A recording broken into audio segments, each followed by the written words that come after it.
ഈ കറി ഒരിക്കൽ കഴിച്ചാൽ നിങ്ങളുടെ മനസ്സിൽ നിന്ന് ഒരിക്കലും പോകില്ല. ഇന്ന് ഞാൻ തയ്യാറാക്കുന്നത് ഉണക്കച്ചെമ്മീൻ മാങ്ങാക്കറിയാണ്. അതിനാദ്യം ഉണക്കച്ചെമ്മീൻ നമുക്ക് നല്ലതുപോലെ കഴുകിയെടുക്കാം. എന്നിട്ട് ഹൈ ഫ്ലെയിമിലിട്ട് വറുത്തെടുക്കാം.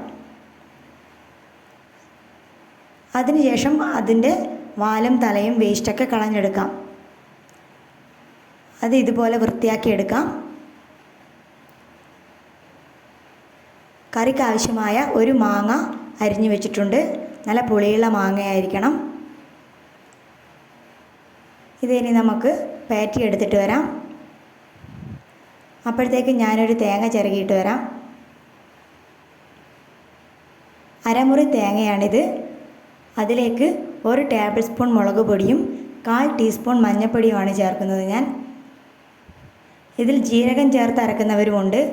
ഞാൻ ഇന്ന് ജീരകം ചേർക്കാണ്ടാണ് അരക്കുന്നത്. ആവശ്യമായ വെള്ളവും ഒഴിച്ച് നമുക്കിത് അരച്ചെടുത്തിട്ട് വരാം. ഇനി ചട്ടി ചൂടാകാൻ വെച്ചിട്ടുണ്ട്.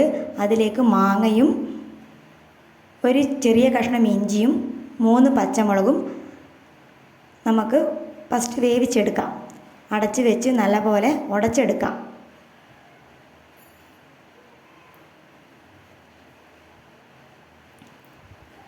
മാങ്ങയൊക്കെ നല്ലപോലെ വെന്തിട്ടുണ്ട്.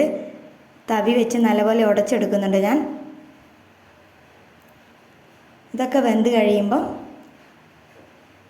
നമുക്ക് കറിയിലേക്ക് അരപ്പെടുത്ത് ഒഴിക്കാം. ആവശ്യത്തിന് വെള്ളവും ചേർത്ത് ഉപ്പും ചേർത്ത് നമുക്ക് കറി തിളപ്പിച്ചെടുക്കാം. ഉണക്കച്ചെമ്മീൻ വറുത്ത് വെച്ചതും നമുക്കതിലേക്ക് ഇപ്പം ചേർക്കാം. എല്ലാം കൂടെ നല്ലപോലെ തിളപ്പിച്ചെടുക്കാം. ഒരു 2 ടീസ്പൂൺ കല്ലുപ്പാണ് ഞാൻ ചേർക്കുന്നത്. ആവശ്യത്തിന് കറിവേപ്പിലയും ചേർത്തിട്ടുണ്ട്. നല്ല കൊഴുപ്പുള്ള ചെമ്മീൻ കറിയാണ് ഞാൻ തയ്യാറാക്കിയിരിക്കുന്നത്. കറിയൊക്കെ റെഡി ആയിട്ടുണ്ട്. എല്ലാവരും ഒന്ന് ട്രൈ ചെയ്ത് നോക്കണേ. എൻ്റെ ചാനൽ സബ്സ്ക്രൈബ് ചെയ്യണം, ഷെയർ ചെയ്യണം, ലൈക്ക് ചെയ്യണം.